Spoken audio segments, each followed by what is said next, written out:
Audrey nous amène à l'arrière-cour de sa maison. Ici sont accueillis une dizaine de chiens. Avant, ils étaient tous dans la rue. Ces chiens sont pour la plupart malades et traumatisés. Audrey est à leurs petits soins.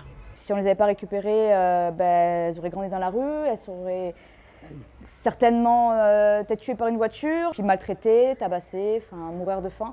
Donc il faut que j'ai une attention toute particulière pour eux et le mieux c'est qu'ils soient ici pour que je puisse tous les jours regarder si tout va bien. Parfois Audrey va chez le vétérinaire, comme aujourd'hui avec Lala, cette petite chienne opérée de la patte. Elle avait un sarcome, en fait c'est une tumeur au niveau de la vulve. Ensuite comme elle avait la patte cassée, on a dû procéder à une opération. On n'est pas des dieux, on essaie de tout faire et malheureusement, des fois, certains survivent et d'autres meurent. Et oui, effectivement, on en perd assez souvent. On collabore avec eux, quoi. On leur fait bien sûr des réductions. Ils ont cette volonté de faire ça. Nous aussi, pour les aider, on fait ce qu'il faut, quoi. Grâce à la générosité des amoureux des chiens, Audrey a pu ouvrir un réel refuge avec son association. Ici, elle peut accueillir 3 fois plus de chiens. Certes, ils sont dans des box, c'est pas l'idéal. Mais on va dire que c'est mieux que la rue. On aimerait pouvoir avoir des lois qui protègent les animaux domestiques. Une trentaine de chiens dans ce refuge sont prêts à aller chez leur nouveau propriétaire. 30 chiens parmi les 150 000 chiens errants de toute la Côte d'Ivoire.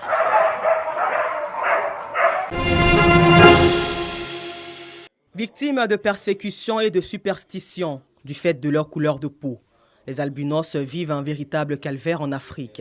Pour pallier donc ces problèmes, ils ont donc décidé d'unir leurs forces à travers la création de la Fédération des associations et organisations pour le bien-être des albinos de Côte d'Ivoire pour lutter efficacement contre la discrimination et la stigmatisation, mais également pour trouver des solutions adéquates à leurs problèmes.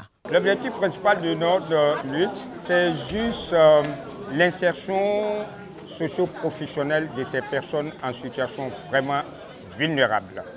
Il faut dire que leur physionomie particulière a nourri des légendes et continue de nourrir des légendes au point où ils sont devenus des têtes brisées. L'albinos ne joue pas toujours dans les relations humaines parce que c'est très difficile pour ces personnes-là d'insérer la société. Pour le parrain, il est important de soutenir cette initiative qui vise à promouvoir le droit de ces personnes vulnérables. Nous avions eu vent de ce qu'il y avait une association d'albinos qui cherchait des soutiens. Et ce jour-là, nous les avons reçus et nous les avons écoutés avec beaucoup d'attention. Et ils ont égrené vraiment un certain nombre de problèmes que nous ignorions des albinos. Qu'ils avaient des problèmes d'yeux, qu'ils avaient des problèmes cutanés. Donc beaucoup souffraient de cancer de la peau et qu'ils n'avaient pas d'oreille attentive. L'albinisme est une maladie héréditaire par mutation de gènes codants pour la production ou la délivrance du pigment de la peau par les mélanocytes.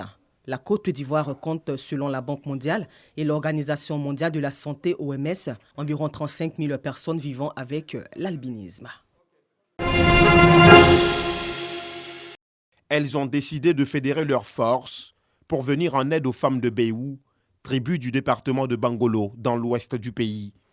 Ces femmes, réunies au sein de l'association Dames d'honneur de Béou, ont en projet la construction d'un centre de métier pour l'autonomisation de la femme. Pour sa réalisation, elles ont décidé de lever des fonds à travers un gala de bienfaisance. Nous avons nos enfants, nos mères, après la crise, qui ont des problèmes. Nous, on va construire ce centre pour permettre à nos enfants, aux veuves, d'apprendre un métier pour pouvoir nourrir leurs enfants. Une action sociale soutenue par les filles et fils de la région. Elle permettra de réduire la pauvreté dans le Grand Ouest. Je suis prêt à accompagner les dames d'honneur de Béou du début jusqu'à la fin de leur projet avec tous mes partenaires chinois.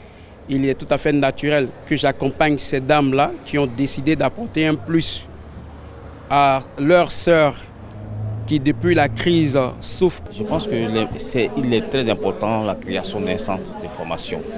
Ça permet d'instruire ces femmes-là à être indépendantes. À l'issue de ce gala, l'association Dames d'honneur de Béou a pu obtenir 36 tonnes de ciment ainsi qu'un lot de 3600 mètres carrés pour la construction du centre de métier dédié aux femmes. À l'entame de la rencontre, le président du Conseil a invité les conseillers et la population de la région à préserver l'esprit de paix et de cohésion sociale sur la voie du développement. Le budget provisionnel du Conseil est de 1,208 milliard de francs CFA. En investissement, 9,19 milliard de francs CFA. Les recettes s'élèvent à 1,232 milliard de francs CFA pour un excédent de 4,277 milliard de francs CFA. Le secret, c'est la bonne gestion. C'est tout, il faut rentrer dans un cadre budgétaire strict. Et c'est ce que nous essayons de faire. Nous essayons de faire en sorte qu'il n'y ait pas de déperdition. Le bilan à mi-parcours fait état de la construction de 171 salles de classe, de l'acquisition des tables-bancs, de la réalisation de 8 pompes villageoises, 24 ambulances mises à la disposition des centres de santé équipés ou réhabilités, la création d'emplois au profit de la jeunesse, 200 km de pistes réhabilitées, 10 retenues d'eau et 4 brigades de gendarmerie réalisées. La vision nouvelle pour cette année, c'est de poursuivre ce qui a commencé depuis 3 ans maintenant et nous pensons y arriver. Nous connaissons nos points de faiblesse, nous allons essayer de les corriger avec un peu plus d'action à l'égard de l'hydraulique villageoise améliorée. Vous avez des latrines dans les écoles à construire. Nous avons le reprofilage des pistes. Une activité majeure dans la région, le festival du Tchologo, qui se tiendra à la fin du premier trimestre de l'année en cours. La région du Tchologo est composée de 3 départements, 12 sous-préfectures pour une population de plus de 400 millions d'habitants.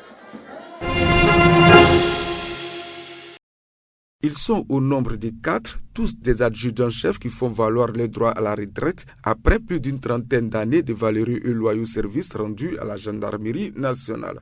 Pour avoir respecté les consignes de la hiérarchie et bien exécuté les tâches à eux confiées, selon la devise de ce corps d'élite pour la patrie et pour la loi, les nouveaux retraités ont reçu des présents en nature et numéraire. 34 ans de gendarmerie.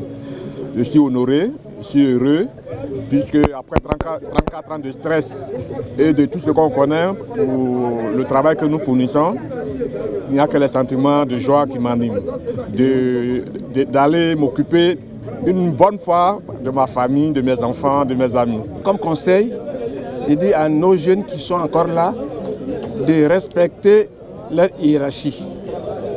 Respecter tous ceux qui sont plus anciens et comme petits, et encore de leur demande de faire le sport. Parce que le sport aussi a favorisé à ma retraite et la santé que j'ai aujourd'hui. Le commandant de la 8e Légion de gendarmerie du Mans et ses collaborateurs les plus proches, ainsi que les autorités administratives du département du Mans, ont traduit leur gratitude à l'endroit de ces valeureux travailleurs du métier des armes. Comme on le dit, quand il y a des portes qui se ferment, il y a d'autres portes qui s'ouvrent. Nous souhaiterions collaborer toujours avec eux parce qu'ils ont reçu une formation.